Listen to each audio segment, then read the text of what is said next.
But all right, let's talk OKC versus Jazz. Playoff P. Man, playoff P. Playoff P. Yo, shout out to Playoff P.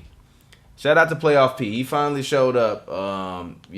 He hit the shot at the end of the third quarter. Not at the end of the fourth quarter, but he did hit at the end of the third quarter. So I guess he can put that shot in his commercial. Warriors should be happy that oh my God. Look. Well, no, because Clay was on fire. That's Clay dope. Was on fire. That's dope. Clay was on fire. That's dope. Clay was on fire, and Clay, I think, is a better defender than anybody that the Jazz got on the wing.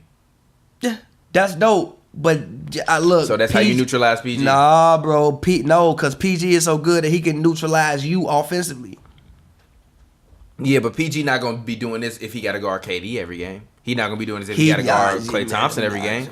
He went out there. What you mean? See how Melo looked too? Melo looked decent today. I mean, Melo ain't look bad today. Abrinas was hitting threes. I mean, Melo was 2 of 7 from 3. He was cool. Abrinas was hitting threes. Playoff Melo was around for like a little bit of the first half. Yeah, for a little bit of the first half. That's cool. That's terrible. When they needed, look, bro. Hey, man, when ESPN said that Melo was 60 something, we all was mad. We all was mad. Right. I don't know if I should. You know what? Yeah, ESPN, y'all might be visionaries over there. Maybe people need to stop calling y'all dumb. Y'all might be visionaries because you saw that before anybody else. But no, a couple times when the game was still close in the first half, and when what they do, dump the ball down to Melo, clear him out, and Melo got him a bucket. Yeah, Melo can still do that shit. Yeah. I don't care how old we get, as long as Melo ain't 50. Melo can still do that. You can still dump him the ball when you need a bucket, and he'll get you a bucket. Also, he got to the line today. I feel like I hadn't seen Melo at the foul line in like 3 months.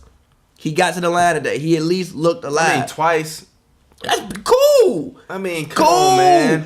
Bro, PG was going crazy. How much did you really need Melo to do? Yeah. If you get into a game in which PG ain't got it and maybe Russ ain't got it, the fact that I know that I've seen him still do it, cool. Cool. So, man, like... Yeah, I mean, in the first quarter, Melo hit a 13-foot jumper, and then he hit like a 15-foot jumper with like 3 minutes left. That's what you needed, because at that point in time, the game that and the thing that I'm noticing about, what's going to be also in this series. Go ahead. I love Billy Donovan's rotations. I love the rotations today. Today. Oh, yeah, because we talked about that last time. They were different. Yeah. He, I think, ran PG with like some all bench lineups. He actually ran a lineup with Melo and PG and no Russ. Like he ran, and he made it where Melo, Russ, and PG was always on the court. One of them was on the court at all times. Yeah. He had a game of like a couple weeks back when none of them was on the court. I'm like, what the fuck? He was probably just resting. Cool, but again, Billy, I liked your rotations today. But yeah, but basically what I was gonna say is that what I noticed that is gonna be a pivotal thing in this series is that all these games are gonna be like grind out games. The Jazz are almost like the Grizzlies. Yeah. So for the Thunder to win these games, they're gonna have to be able to, put these other teams on their ass. And even looking at OKC, they were 8th in defense. But in terms of offense, I've never looked at them as being one of those top offensive teams. But as you've always said, is that at any given point in time, but if you look at on the floor, you talking about who the best 3. I don't think that Melo's better than Donovan Mitchell. I'm sorry. That's fine. Melo's not better than Donovan Mitchell. Might be a top 35 player. Donovan Mitchell, I think, might be a top 25 player. I don't know about top 25. Wow, for top 25. No, I'm not going top 25. What you mean? Took his team to the 4th seed. Not going top 25. Yeah. No, Ben Simmons is top 25 player. Donovan Mitchell was more around a 30 to 35 range. Come on, man. No, come on, man. First of all, you know how and Oklahoma City is 8th in terms of offense.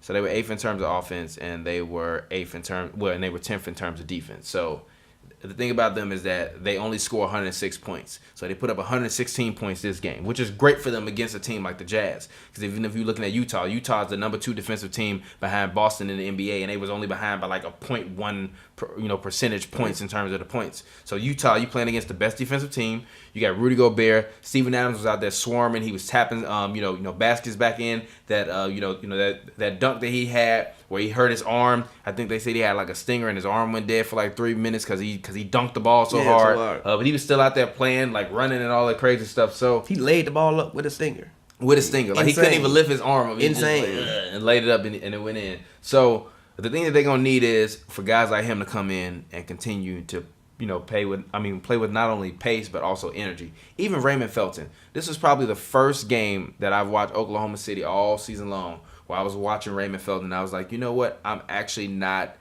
angry at you right now. I've never been mad at Raymond. Nah. No, I like Raymond. No, because I would prefer for Raymond Felton to pick his spots better sometimes. And I think in this game, he wasn't trying to do too much. He was within the flow of the game, and he was playing with energy. And all I need him to do is just go out there and play with energy. Because stay to the game. Exactly. Play with energy and stay to the game. Because if you got to deal with Ricky Rubio or you got to deal with Donovan Mitchell guarding you, I need you to be able to not have them just standing around the offense every single time that we up the floor. And in terms of the game, the way that they were running the ball actually felt like it was moving a little bit, although they didn't really have that many assists. I think they had 6 assists in the first half on like 24 made shots. So for OKC, I think that they're going to win this series.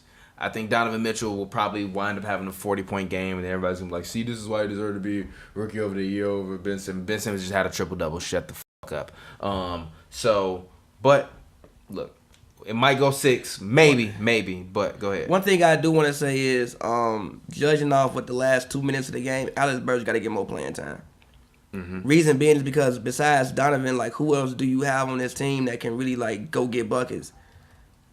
Yeah, nobody else. You really don't. Against the Thunder, you need somebody else that can go get buckets.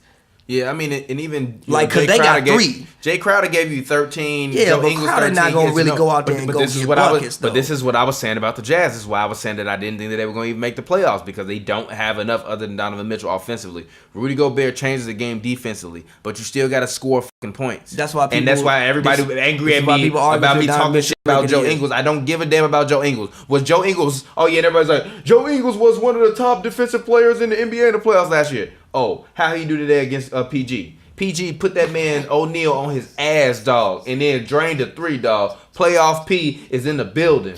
Go ahead. Yeah, like, Joe Ingles can't guard PG one-on-one. Like, he's a good team defender, but one-on-one, no, he gonna get sauce for like 25.